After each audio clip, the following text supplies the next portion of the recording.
What's up, ladies and gentlemen? It is yours truly, Fitz. How you guys doing? I hope you're having a fantastic day. Season 4 is among us, and I'm going to tell you why you should participate in Season 4 more than you did in the previous seasons, and we will also go over a couple amazing wins I got in my first two battles in Go Battle League in Season 4. A little word of advice before we get into it. Definitely when the new season drops, wait a little bit, maybe even a day later, because as soon as I started playing, I was facing some really tough opponents and getting some really bad leads because all the good PvP players were out. Now, as you'll see, I had some fantastic wins, so I'm a good PvPer myself, but my team comp wasn't that great for a beginning season. However, my girlfriend started later in the day on day 1, and she was smoking everybody and facing people with absolute trash team compositions, which means she was facing really casual PvP players. But don't be discouraged if you're one of those. I'm going to tell you why you should play this season now more than ever to reach rank 9. As you can see how many wins it takes to go to each rank. Starting rank is 1, 5 battles is 2, 2 wins is 3, 4 wins is 4, and this stacks. So it takes 204 wins to reach rank 9, which is fantastic. And it's very doable because we get a total of 1,400 possible battles. Guys, you have to win just a little bit over 10%, about 15% of your battles. That is it. So if you do all your battles and win 204, you get rank 9. And then after rank 9, it goes off of ELO score, MMR to hit rank 10. Now you might be asking yourself, Fitz, why would I want to try to hit rank 9? Well, look at these rank 9 rewards. I know it's a little bit small here, but I'll read it out. And you could use a star piece for this as well. So you get 3 charge TMs, you get 3 fast TMs, you get a free raid pass, you get the elite TM, of course, but you can get that if you reach rank 8, and then 50,000 Stardust with a star piece, 75,000. So that's not bad. Reaching rank 9 and getting these rewards is not bad, and I think it's totally worth it because, first of all, it's all up to you, and I think this is really easy to hit rank 9 for people who play a little bit more, for people who try to learn a little bit more, and for people to practice a little bit more. You will get better, especially if you read up on a few things. You will get better in PvP, and trust me, I know you can hit that 204 win total. Now, let's go ahead and go over those 2 battles, and I'll talk you through how I won them, even though I lost the lead considerably. Alright, so let's go ahead and get on with them. Using Stunfisk, Mawile with Fire Fang, and Power Punch with Iron Head for the Zoomy coverage. Shiftry, of course, Snarl, Leaf Blade, and Foul Play, and then Stunfisk with Discharge. I always run Mudshot. I think it's better. So I go ahead and go into the Shiftry, knowing full well that they probably have a Skarmory in the back. You're probably thinking, Fitz, that's absolutely nuts. Why would you do that? Well, I didn't have a choice, especially with the Swampert. So I lost the lead extremely poorly on that. And you're going to see how this ends up playing out and how this matches up is right here. This was a pivotal point in the match, which I'm really surprised ended up happening. I was like, well, I'm just going to go for 2 foul plays and try to get rid of it. So they do shield. That's fantastic. And I do get another Snarl through that, which I think is BS, by the way. Getting moves through like that is BS. It never used to happen. So I'm like, okay, well, alright. I can go into Mawile, and I know I can tank a move. So fantastic. We can farm this down, get some energy, get it going here. I knew I could take that. But I also knew that there was a Swampert coming up.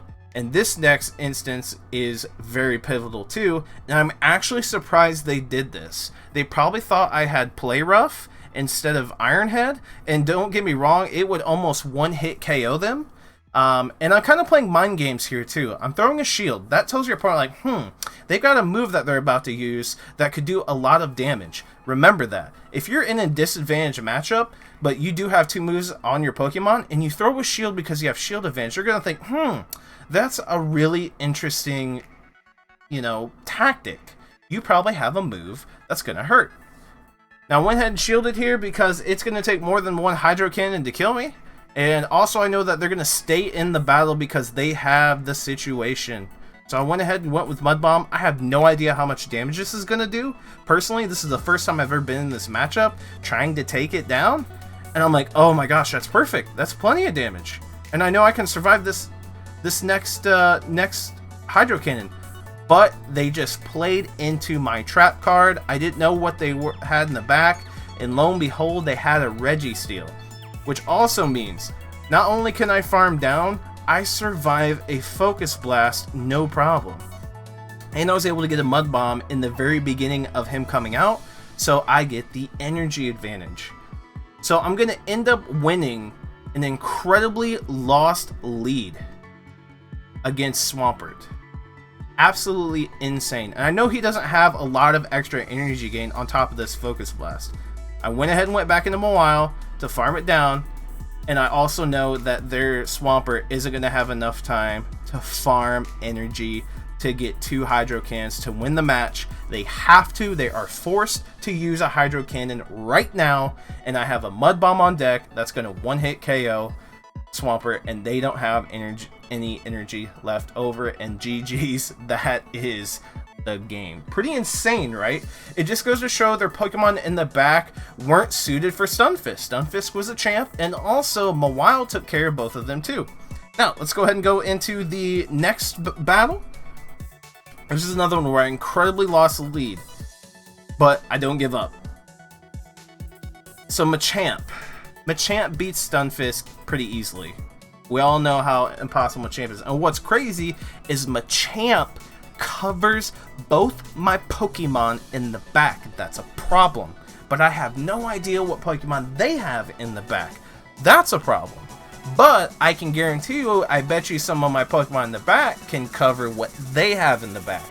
And that's usually the case. If you're going up against a lead where you're like, I don't really win this lead, I do okay, like this for example, but they counter both my Pokemon, you don't have a choice. You have to stay in that battle. You have to fight it out and do what they ultimately wanted. I wanted them to do was fall into my trap card and go in a shield baiting situation. I am baiting all their shields out of this, knowing full well that I'm going to lose this matchup 1v1. But if I can get rid of those shields, I can have a chance to take out what they have in the back. And they switched to Skarmory, which is crazy. I think that was a panic switch, as you're going to see later on. Pretty sure that was a panic switch.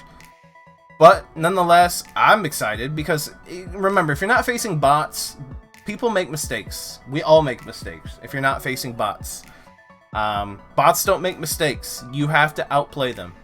And you're probably thinking, whoa, there's bots in the game? Yes, and it makes absolute sense.